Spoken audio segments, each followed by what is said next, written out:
एक गरीब आदमी बद्दू रात के वक्त वो कहीं बेचारा सुबह से चला था, मदीने पहुंचते उसे रात हो गई। उसने डरते हुए ना खैमा ही बाहर लगा लिया। जहां रात हुई ना, आधी रात को कोई 1-2 बजे समझ ले पहुंचा मदीने, तो उसने बाहर ने खैमा लगा लिया। बीवी उसकी उम्मीद से थी, बच्चे की विलादत का वक्त करीब आ गया, बीमार हो गई, उसने खैमा लगाया।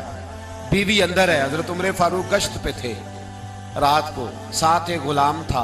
हजरत उमर फारूक रज़ी अल्लाह ताला अन्हु कहने लगे वो आग जल रही है थोड़ी सी, पता करो कौन है। तो आपका गुलाम पता करने गया तो बद्दू ने डांट दिया, कहने लगे जाओ तुम्हें क्यों बताऊं।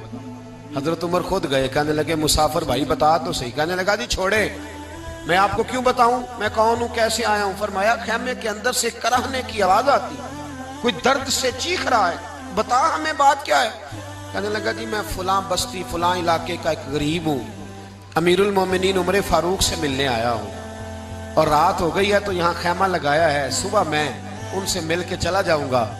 तो रात को तकलीफ देना पसंद नहीं किया, तो मेरी बीवी उम्मीद से थी, अब बच्चे की विलादत का वक्त करीब है, पास कोई नहीं। हजरत उमर कहने लगे तू ठहर, मैं अभी आया। चेहरे पे नकाब है, उसे बताया नहीं मैं ही अमीरुल मोमिनीन। उमर दौड़े गए, अपनी जौजा से कहने लगे अगर तुझे बहुत बड़ा अजर मिल रहा हो तो हासिल करेगी। क्या करूंगी। तो कहने लगे चल फिर मेरे साथ, बहुत बड़ा अजर है। एक दोस्त के यहाँ विलादत का वक्त है, जरूरत की चीजें साथ ले लो। उस औरत ने थोड़े दाने ले लिए, घी ले लिया। हजरत उमर से कहने लगी लकड़ियां इकट्ठी कर ले। अमीरुल मोमिनीन, काउंसलर की बात नहीं बता रहा आपको, मैं आपको एमपीए की बात नहीं बता रहा, एमएनए की बात नहीं बता रहा, जो 10 गांव को मिला के चेयरमैन बना उसकी बात नहीं बता रहा, उसकी बात बता रहा हूं जो 22 लाख मुरब्बा मील का हुक्मरान है। उसकी बात बता रहा हूं जो गली से गुजरे तो शैतान रास्ता ही बदल जाता है। उसकी बात बता रहा हूं जिसके बारे में मेरे मुस्तफा करीम सल्लल्लाहु ताला अलैहि वसल्लम ने फरमाया मेरा उम्र तो वो है कि 950 साल हजरत जिब्रील भी इसकी शान बयान करें तो अजमत खत्म नहीं होती। इतना बड़ा शख्स। हजरत उमर ने लकड़ियां इकट्ठी की, ईंटों का रोड़े लेके चूल्हा बनाया, पहुंच गए। आपकी जौजा कहने लगी ये थोड़े दाने डालने, घी डालने और एक लकड़ी लेके इसको हिलाएं, तैयार करें। खुद जौजा अंदर चली गई, हजरत उमर बाहर पकाने लगे। वो बद्दू कहते हैं मैं इस तरह का उनके साथ बिहेव करने लगा जैसे वो किसी चौकीदार के साथ नहीं करता। मैंने समझा जी उमर ने चौकीदार रखे आने जाने वाले मेहमानों का।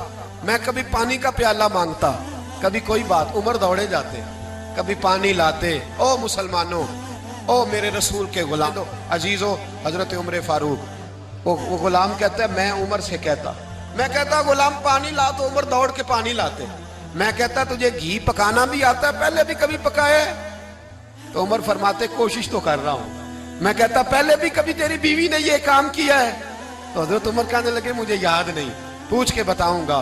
कहते हैं क्या रंग था, क्या अंदाज था, क्या मुस्तफा की तरबियत थी, क्या अंदाज हुजूर ने सिखाए गुलामों को।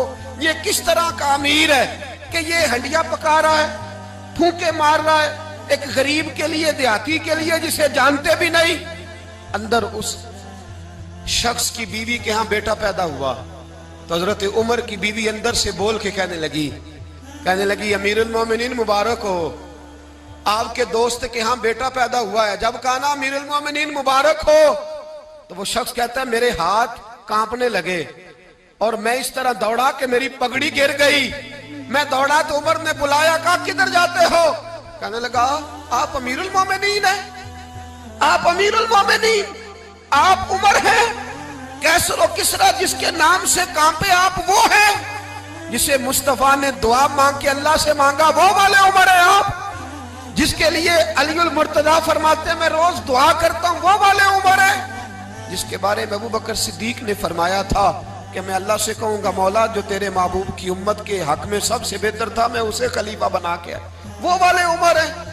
उमर अमीरुल मोमिनीन की बीवी वो तो खातून अव्वल होती है, वो तो मलका होती है, और तेरी बीवी दाई बनकर एक गरीब के बच्चे के पास बैठी रही है विलादत के वक्त। उमर अमीरुल मोमिनीन होके तेरी दाढ़ी सारी धुएं से भर गई तो ड्यूटी करता रहा। तो सैयदना उमर रो पड़े और उस बद्दू को सीने से लगा के कहने लगे तुझे पता नहीं तू कहाँ आया है, इस शहर का पता है? उसने कहा हुजूर कहाँ है? फरमाया ये मेरे नबी का मदीना है, ये मुस्तफ़ा का मदीना है। यहाँ अमीरों का इस्तकबाल नहीं होता, यहाँ गरीबों के इस्तकबाल होते। यहाँ हुजूर ने इस स्टेट पे मेरे रसूल पाक ने वो वाला रंग दिया है कि अब गरीब सर उठा के जीने लगे हैं, अब मजदूरों को इज्जतें मिलने लगी हैं, अब यतीमों ने सर उठा लिया है,